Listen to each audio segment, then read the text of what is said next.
Salut les devins, c'est Saikyo. On va se parler aujourd'hui du manga Boruto. Je vous ai promis une vidéo qui récapitulerait de manière complète ce qui s'est dit dans la vidéo d'interview de Masashi Kishimoto et Mikio Ekimoto, de leur conférence de presse en plus petit comité et de l'intégralité de ce qui s'est dit lors de leur présence sur scène au cinéma parisien Le Grand Rex. Ça arrive, c'est en préparation. Ça me demande cela dit un certain temps de ratisser ces informations. Je les ai toutes avec un grand détail et au vu de mon planning, ça va être compliqué de vous le proposer dans les prochaines heures. Ce sera plutôt en fin de semaine. Cela dit, il y a deux sujets que je dois traiter d'urgence avec vous. Le premier, j'y avais renoncé de base. C'est lié à ma précédente vidéo. Celle que je vous affiche à l'écran là, qui faisait un récap de ce qui a pu se dire dans la vidéo d'interview des deux auteurs et retranscrit du point de vue de certains dossiers que certains amis ont pu faire sur Twitter notamment comme Nahatsu ou des personnes que je connais moins comme Voxis mais qui l'ont très bien retranscrit également. À la fois du côté du dossier de Nahatsu que de Voxis, ce qui en ressortait c'est que si Mikio Ekimoto a intégré les talons au pied des kunoichi, c'est parce qu'il aime ça. Ce sont des pros du contrôle du chakra et c'est la nouvelle génération de vêtements à porter. La mode existe dans le monde ninja. Par exemple, dit Ikemoto, beaucoup m'ont fait des commentaires sur la tenue de Sarada, mais c'est ce que j'aime alors je le fais. Ou bien sûr le fait que les filles aient des talons alors qu'elles sont ninjas. C'est une nouvelle ère, elles maîtrisent parfaitement le chakra, pourquoi ne pourraient-elles pas en porter, nous dit-il en toute innocence. Je continuerai à faire ce qu'il me plaît, car c'est ce qui me donne envie de faire de mon mieux. Dans ce cas-là, vu qu'on maîtrise le chakra parfaitement, les gars ont qu'à marcher tous comme Gai Sensei, la tête à l'envers sur les mains. Après tout, c'est des professionnels du chakra, pourquoi c'est spécifiquement dans ce cas-là qu'elles y ont le droit? Pourquoi est-ce qu'elles vont dédier une quantité de leur chakra et de leur maîtrise à leurs talons en plein combat qui met en jeu l'extinction du monde face au Jubi? Il y a des extraterrestres qui viennent défoncer ta planète, mais attends, je mets mes petits talons, j'ai besoin de mes loups-boutins pour le battre et je vais allouer du chakra pour tenir sur mes deux pieds.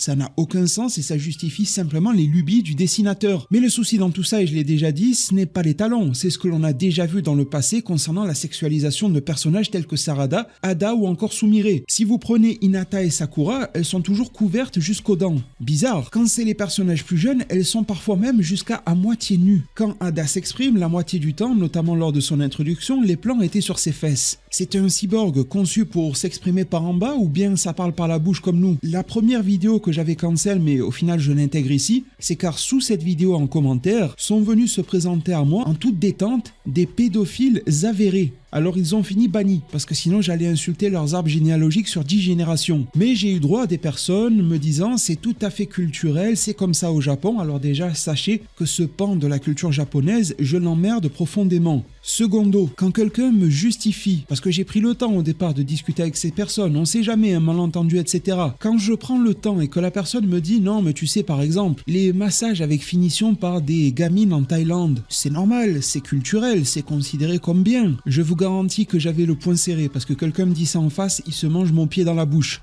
Je l'ai banni, ainsi que d'autres qui m'ont baragouiné des horreurs du même type, et bizarrement, dès que je parle des soucis de sexualisation dans le manga Boruto ou Boruto to Blue Vortex, surtout Boruto de la première heure, il y a ce type de cas qui émerge dans mes commentaires. La seule chose que j'attends de vous, c'est d'aller pourrir en enfer. C'est la seule chose que vous méritez. Tous ceux qui osent la fantasmer sur des personnages jeunes, enfants, peu importe le manga, l'œuvre, j'en ai rien à foutre, tous les détraqués qui nourrissent des fantasmes abjects et immondes. Vous êtes la lie de l'humanité, des monstres sans âme ni conscience. Vous pensez pouvoir vous cacher derrière la fiction pour justifier vos perversions? Ce que vous faites est inexcusable, impardonnable. Vos pensées sont malsaines et ne sont pas juste une honte, elles sont un crime moral et à l'encontre de tout ce qui est bon dans ce monde. Vous n'êtes rien d'autre que des lâches, des parasites, des déchets humains qui se vautrent dans la plus vile des corruptions. Il n'y a aucune place pour le pardon, la clémence, la compréhension pour vous. Vous méritez de pourrir dans le plus profond des enfers, vous et vos pensées ignobles que vous entretenez entre vous-mêmes. Pas des êtres humains, vous êtes des ordures qui méritent d'être écrasées et oubliées. Ce que je vous dis, je vous le dis avec toute la force et la rage que votre perversion m'inspire. À mes yeux, vous n'avez aucune échappatoire, aucune excuse, aucune justification. Vous êtes des monstres et le monde se portera bien mieux sans vous, que vous pourrissez dans une prison ou en enfer. Je ne vous accorde aucun répit et j'espère que vous serez tôt ou tard débusqués et jugés. À celles et ceux qui soutiennent ces ordures-là, qui ferment les yeux ou qui cherchent à minimiser leur culpabilité,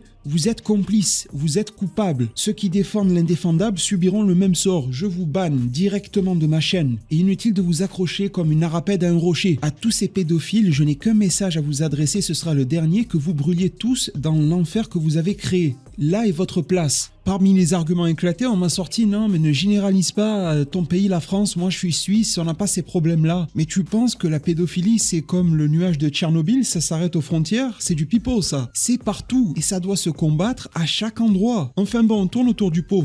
Pour revenir sur le cas Ikimoto, vous voulez sûrement savoir ce qu'il s'est dit réellement. Eh bien, j'ai accès à l'interview complète. Boruto Oricon nous l'a posté sur sa page Twitter et vous allez voir quelques extraits affichés à l'écran. Ikimoto s'exprime et dit « À propos de Boruto, il m'arrive parfois de lire des commentaires, donc ça remonte jusqu'à lui, parce que ça a été aussi un argument. Non mais Saikyo, t'es le seul à le faire remarquer. » Oui, tellement que Ikimoto vient faire une interview et dit de lui-même qu'il a reçu des commentaires, au pluriel. Certains trouvent bizarre, dit-il, que tous les personnages féminins portent des talons hauts alors que ce sont des ninjas. Non, c'est pas ça qu'on trouve bizarre. On trouve bizarre quand tu nous mets Sarada à moitié à poil. Ça, on le trouve bizarre. Quand tous les personnages adultes en plein été à Konoha sont ultra couvertes et les gamines sont dénudées. Pourquoi tu fais ça? Pourquoi tu t'amuses à sexualiser des gamines? Ça n'a aucun rapport. Et t'as des gens qui vont te dire non, mais il aime bien la mode et Matrix. Mais allez vous faire voir. Il poursuit. C'est mon goût. Donc c'est comme ça. Cela fait partie des choses qui aident à maintenir ma motivation. Elle est dans son slip, sa motivation, ou c'est dans son esprit? Ça ne justifie en rien. Sa phrase n'a aucun sens. Sa réponse est minable. Je dis et répète ce que j'ai dit dans ma précédente vidéo.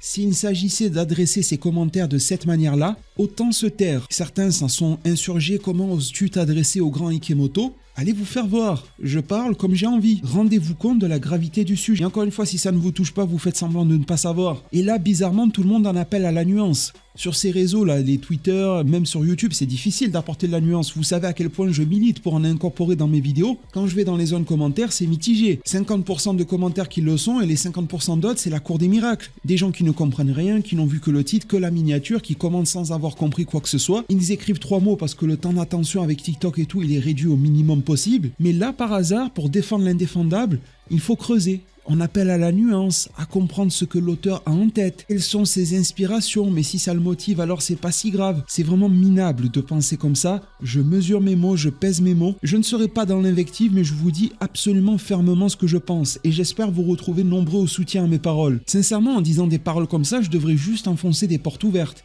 Les commentaires que je devrais recevoir en temps normal, c'est « Franchement, il n'y a rien de nouveau là, qu'est-ce que tu nous racontes, Saikyo ?» On en est à ce stade-là. Si vous êtes comme moi, vous pensez comme moi, manifestez-vous en zone commentaire, faites-le savoir. Il faut les étouffer, ces gens-là.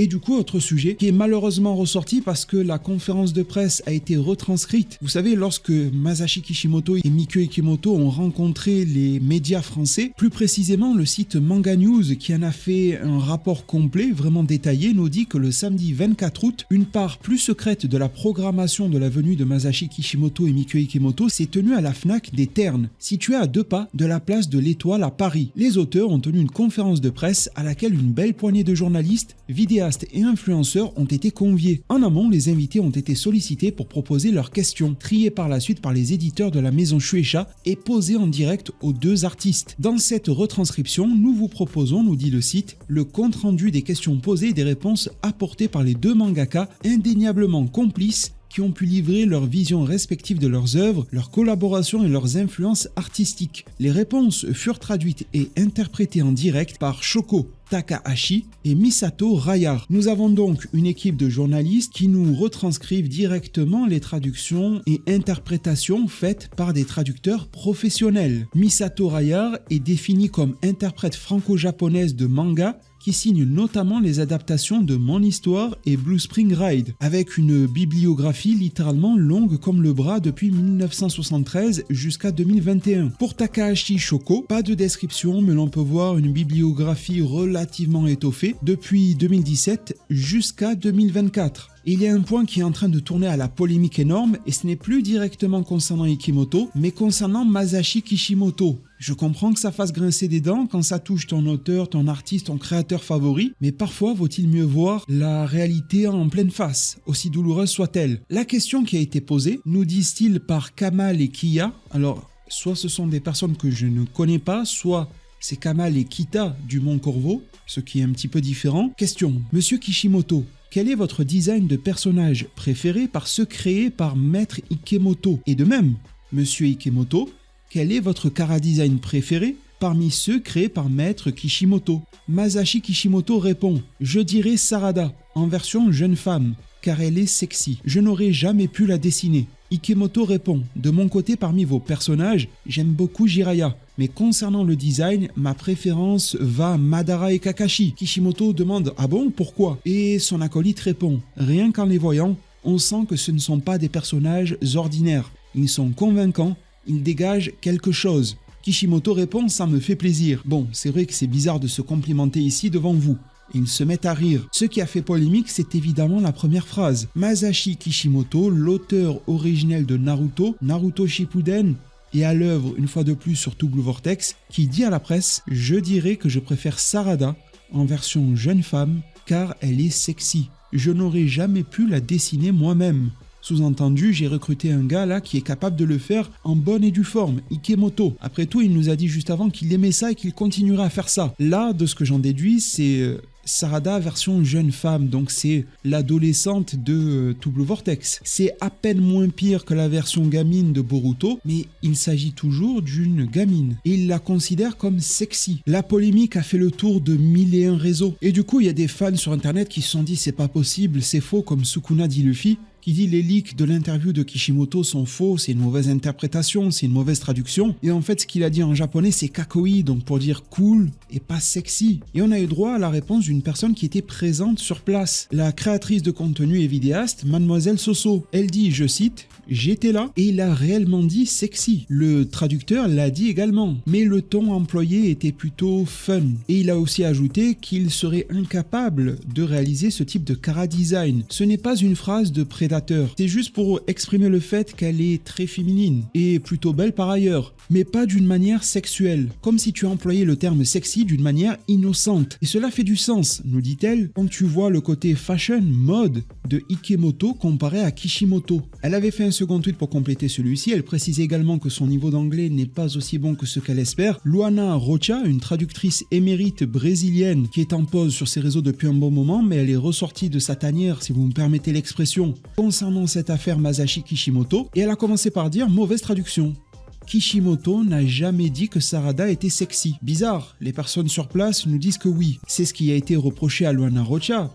Tu n'es pas sur place, tu dis qu'il n'a pas utilisé le mot sexy, mais une personne sur place dit que oui. Du coup, elle revient sur ces mots. Elle dit finalement, oui, il a bien dit le terme sexy en japonais, mais le ton employé change tout. Quand nous changeons le ton, je cite la traductrice, cela ne sonne pas aussi malicieux. Nous devrions regarder pour des synonymes qui représentent mieux le sens de ces paroles. Le ton, la manière dont il parle, n'est pas, en majuscule, orienté de manière salace. C'est pour cela que nous utilisons des synonymes en traduisant des mots similaires pour exprimer le sens réel de la personne qui s'exprime. C'est intéressant ce qu'elle nous dit là, mais le gros problème c'est qu'elle n'était pas sur place pour prendre connaissance du ton de Masashi Kishimoto. Elle poursuit en disant « Ce n'est pas à propos d'une mauvaise traduction littérale. Le terme sexy est bel et bien utilisé, mais de comprendre la personne qui le dit et le contexte qu'il y a derrière cela. Essayez de mieux comprendre les choses et aider la communauté à arranger cette mauvaise interprétation que certaines personnes lui imputent. » Quelqu'un lui a dit « Ça commence à ressembler à des excuses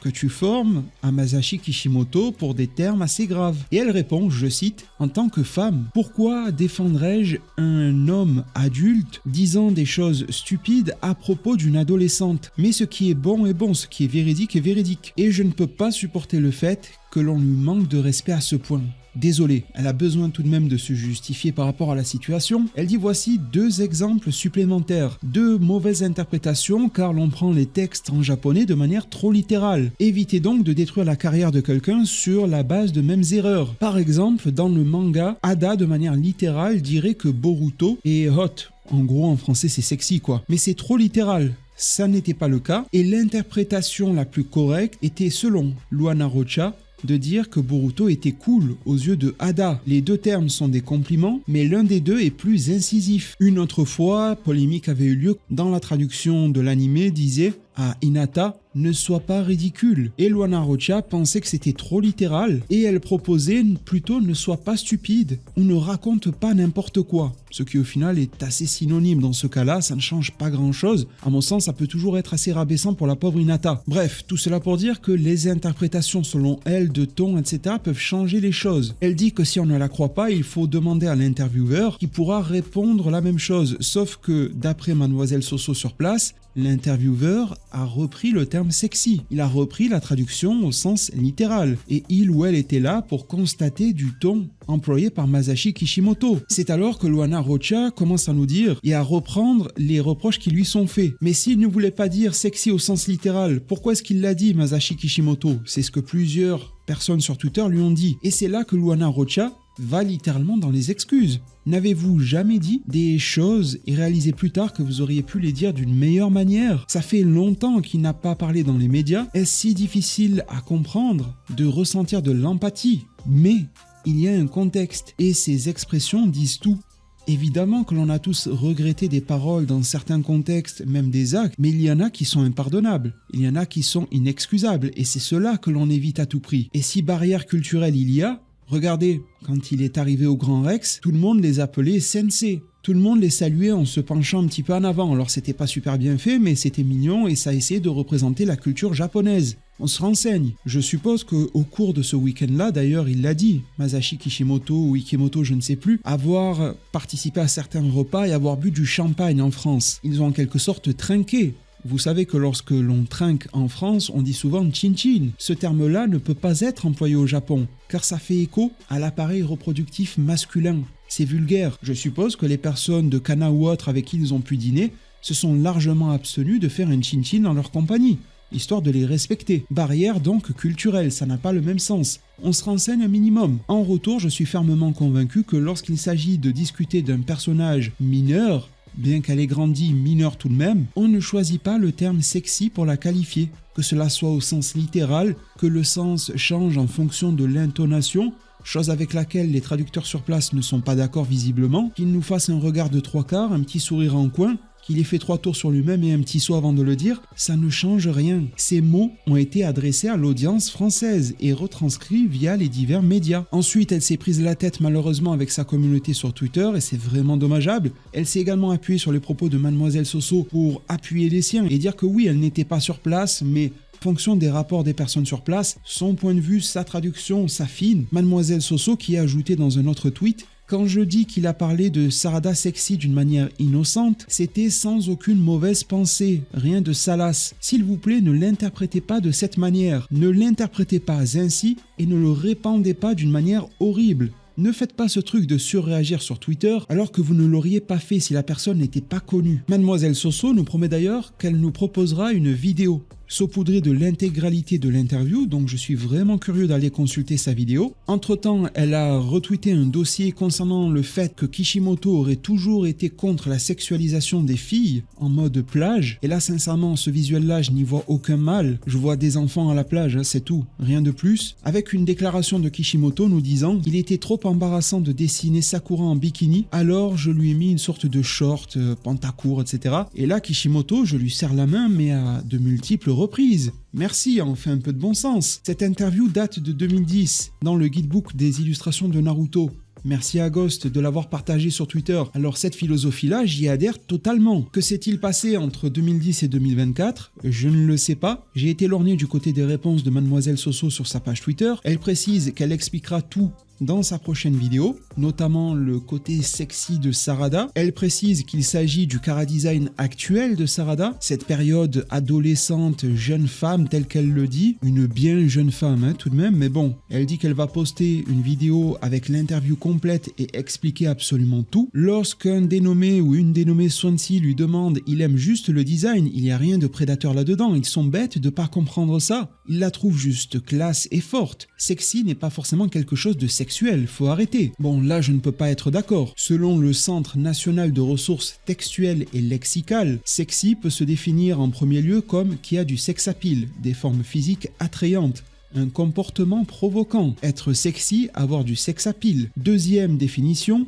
qui met en valeur le sex-appeal, qui suscite le désir charnel. Ça peut être également une œuvre qui traite hardiment de sujets relatifs à la sexualité, qui représente les attraits physiques de manière suggestive. Dans l'intégralité de la définition fournie par le Centre national de ressources textuelles et lexicales, sur lequel je m'appuie la majorité du temps pour obtenir les meilleures des définitions, cet aspect-là n'apparaît pas. Il n'y a pas de zone dans laquelle sexy veut dire autre chose. Mademoiselle Soso répond « Non, mais on va pas se mentir. On a déjà tous employé ce mot juste pour décrire une tenue qu'on trouve plus féminine, plus femme, souvent quand elle nous met plus en valeur. C'est pas grave, ils aiment trop faire les offusqués, c'est trop. Alors, à part la dernière phrase sur les offusqués, je suis d'accord. J'ai déjà entendu plusieurs femmes dans mon entourage proche dire se sentir plus sexy pour émettre le fait qu'elles sont plus féminines avec tel ou tel vêtement, telle ou telle tenue. Il n'y a vraiment aucun mal. Elles sont toutes majeures et vaccinées comme le dit l'expression. Je vais même aller plus loin. Je suppose qu'il y a des filles de 16 ans qui entre elles ou vis-à-vis d'elles-mêmes, leurs propres pensées, parce qu'on va pas se mentir, à cet âge-là, il y a déjà un éveil sexuel qui se fait, c'est pour ça que l'on fait de la prévention. Faut pas non plus avoir des œillères de cheval et faire comme si rien n'existait. Bien avant d'être majeur, bien avant d'être adulte, etc.,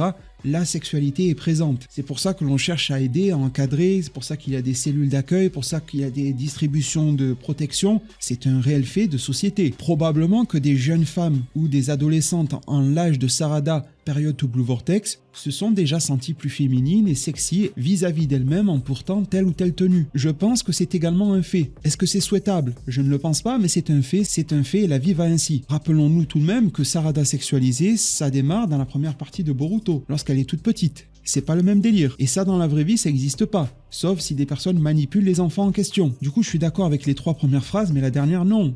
C'est pas grave, ils aiment trop faire les offusqués. À titre personnel, je cherche juste la vérité. D'ailleurs, je salue le fait que Mademoiselle Soso n'a pas cherché à galvauder la traduction. Elle dit bien dans son tweet initial qu'il a dit sexy, que le traducteur a dit sexy. Et dans une réponse à Exiel, il a dit sexy. Ça doit donner un truc du style sexy, un truc comme ça, ils aiment bien mâcher le mot. En japonais, et c'est comme ça que ça se dit. Exiel qui lui demandait si elle était sûre que le traducteur était compétent. Le terme de kakoi, cool, n'a pas été employé ici. Contrairement à ce que des contes comme Kuwarai ou Sukuna di Luffy ont essayé de mettre en valeur. Et lorsque Mademoiselle Soso leur a apporté la vérité, et j'espère qu'elle va en dévoiler encore plus dans sa vidéo complète, Sukuna di Luffy, qui prétendait qu'il y avait une autre traduction, lui dit « Mais non, ils ne le comprendront jamais cela. » Mais qu'est-ce qu'il y a à comprendre? Les termes de Mademoiselle Soso sont clairs. C'est sorti de la bouche de Kishimoto, le traducteur en a fait ainsi. Et après, nous avons une traductrice émérite de notre communauté, qui vit au Brésil, qui n'était pas l'événement, qui est au Brésil, qui suggère le fait que selon le ton employé, selon les postures, c'était différent, ça voulait dire autre chose. Mademoiselle Soso, qui était elle-même présente,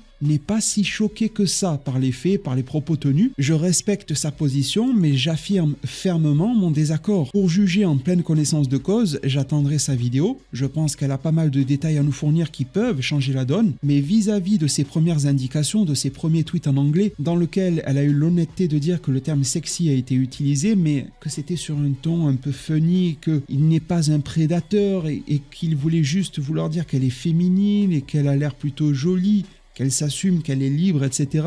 Et que ce n'était pas d'une manière sexuelle, que c'était d'une manière innocente. À titre personnel à ce jour, le 27 août 2024, je n'arrive pas à concevoir de situation dans laquelle cela est possible. Mon but n'est pas d'accabler l'un des auteurs qui m'a fait le plus rêver au cours de ma vie. Encore jusqu'à aujourd'hui. Si on pouvait s'épargner cette situation tous l'un et l'autre, je pense qu'on le ferait bien volontiers. Le but est cependant d'obtenir la vérité. J'ai vraiment été dans la remise en question par rapport à cela, j'ai pas voulu poster la vidéo trop tôt pour pouvoir réfléchir, j'ai demandé largement dans mon entourage, j'ai posé la question de la manière la plus neutre possible, j'ai été voir ma propre épouse, fan de Naruto, je lui ai montré tous les écrits, toutes les explications de chacun des parties prenantes, les retranscriptions, tout ce qu'il faut, elle en est arrivée à la même conclusion que moi. Elle n'arrive pas à voir comment cela peut être justifiable, comment cela peut être justifié. De surcroît, alors ça n'a pas valeur de savoir absolu, j'ai été demandé à ChatGPT. Pourquoi pas après tout? Déjà, il a supprimé ma question parce qu'il m'a dit que ce contenu viole peut-être ses politiques d'utilisation. Ma question était, existe-t-il une situation dans laquelle on peut qualifier une fille ou une adolescente de sexy et que cela soit innocent? Il a direct banni ma question. Bizarrement, il y a quand même répondu et m'a dit, je cite, « Qualifier une fille ou une adolescente de sexy est presque toujours inapproprié et problématique. Voici pourquoi. Connotation sexuelle du... Ce mot est intrinsèquement lié à l'attirance sexuelle. Il évoque des notions de désir, d'attrait physique et de sexualité. Utiliser ce terme pour décrire une fille ou une ado introduit une dimension sexuelle qui est inappropriée, surtout dans le cadre d'une personne mineure. Deuxième point, protection de l'enfance. Les enfants et les ados doivent être protégés des regards sexualisants. Les qualifier de sexy va à l'encontre des normes sociales et légales qui visent à protéger leur innocence et leur développement sain. 3. Contexte social et culturel. Dans la plupart des contextes culturels et sociaux, il est jugé inapproprié, voire illégal, de sexualiser les enfants et les ados. L'utilisation du terme sexy pour une mineure est souvent perçue comme un comportement déplacé et peut être lourd de conséquences sociales et légales. Je lui ai demandé, et si c'est un japonais qui le dit? ChatGPT me répond, même dans le contexte japonais, qualifier une fille ou une adolescente de sexy est généralement inapproprié, bien que les nuances culturelles puissent légèrement varier. Voici quelques points à considérer concernant cette question dans le contexte japonais. 1. Nuances culturelles et linguistiques. En japonais, le mot seikushi, donc sexy, est parfois utilisé pour décrire des traits qui ne sont pas strictement sexuels mais plutôt attrayants ou séduisants dans un sens plus général. Cependant, ce terme conserve toujours des connotations de maturité et de sex-appeal. En ce qui concerne les jeunes filles et adolescentes, le terme peut être utilisé pour désigner un style vestimentaire ou une manière de se comporter qui pourrait être perçue comme plus mature ou audacieuse. Même dans ce contexte, l'utilisation du terme sexy pour une mineure peut être perçue comme problématique. Je vous passe le reste du développement qui va dans le même sens avec tout un tas de nuances. Conclusion, en résumé, même si le mot sexy pourrait être utilisé de manière plus lâche dans certains contextes japonais, il reste fortement déconseillé d'utiliser ce terme pour décrire une fille ou une ado, que ce soit au Japon ou ailleurs. Il est toujours préférable de choisir des mots qui respectent l'âge et l'innocence de la personne concernée, en évitant toute connotation sexuelle, surtout lorsqu'il s'agit de mineurs. Qu'est-ce que ça fait du bien de lire ça? C'est un robot qui nous le dit, alimenté par des humains certes, mais c'est un robot qui nous sort un texte empli d'autant de bon sens, de normes sociétales à respecter, de normes légales aussi, morales, éthiques. Est-on tombé si bas? C'est la question que je me pose. J'attends sincèrement cette vidéo de Mademoiselle Soso qui devrait apporter moult éclairages. Elle était sur place, en compagnie de traducteurs de qualité. Et vous savez que je fais confiance à ce type de sources-là. Nos positions peuvent diverger quant à la qualification de cette situation-là. Ça arrive. On peut avoir des positions fermes, des positions diamétralement opposées. On les affirme, on les exprime. Dans la constructivité, c'est toujours le mieux. Et ce qu'il y a de bien avec Luana Rocha, elle-même l'a dit. Elle a dit, je cite, en tant que femme, penses-tu que je vais défendre un homme majeur qui s'en prendrait à des gamines? Je ne peux pas parler à sa place, mais j'ose espérer que c'est le même fondement de pensée pour Mademoiselle Soso. C'est pour ça que je leur attribue encore plus de ma confiance, parce que sincèrement, chez les mecs, si tu les connais pas personnellement, etc., il y a trop de caméléons chez les pédophiles, donc c'est difficile de savoir sur qui compter. Mais là, je sais qu'elles n'ont pas vocation à défendre des prédateurs sexuels. La seule chose, et je le dis en toute franchise qui peut m'inquiéter, c'est d'avoir cette propension à atténuer les propos d'une personne qui a nourri notre expérience culturelle, qui nous a accompagnés durant une telle partie de nos vies. Et ça arrive pour d'autres artistes. Musicalement parlant, Michael Jackson, pour moi, c'est le top. Et on n'a jamais fait mieux après lui. Est-ce que vous vous rendez compte à quel point je suis dégoûté vis-à-vis de son parcours? Alors évidemment, quand on plonge son regard dans les dossiers, on se rend compte qu'en 14 ou 15 ans d'enquête, rien, pas la moindre once de preuve n'a été trouvé. Par contre, il a été établi clairement qu'il a passé des nuits avec des enfants, voire même dans la même chambre ou le même lit, dans son espèce de manoir avec des enfants, même s'il ne s'est rien passé.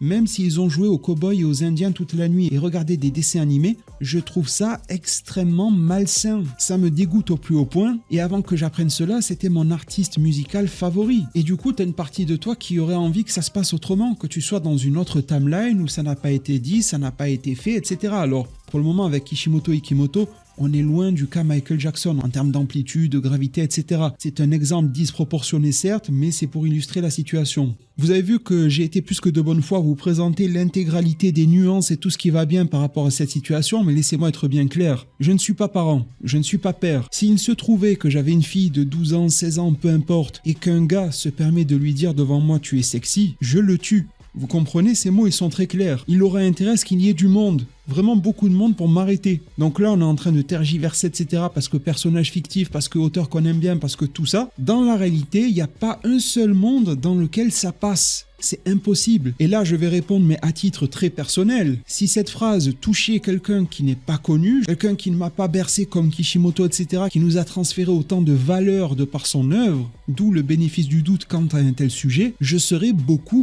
plus virulent. Au contraire, et je suis persuadé d'être du bon côté des choses. Rien ne me fera changer sur ça, clairement. En définitive, pour la première partie de cette vidéo, les pédophiles avérés qui étaient venus commenter la première et qui vont être tentés de revenir aujourd'hui, allez pourrir loin de là. Je bannirai à vue le moindre rat parmi vous. Concernant la seconde thématique, les propos de Kishimoto, ils sont sortis de sa bouche. Ça a été dit au sens littéral.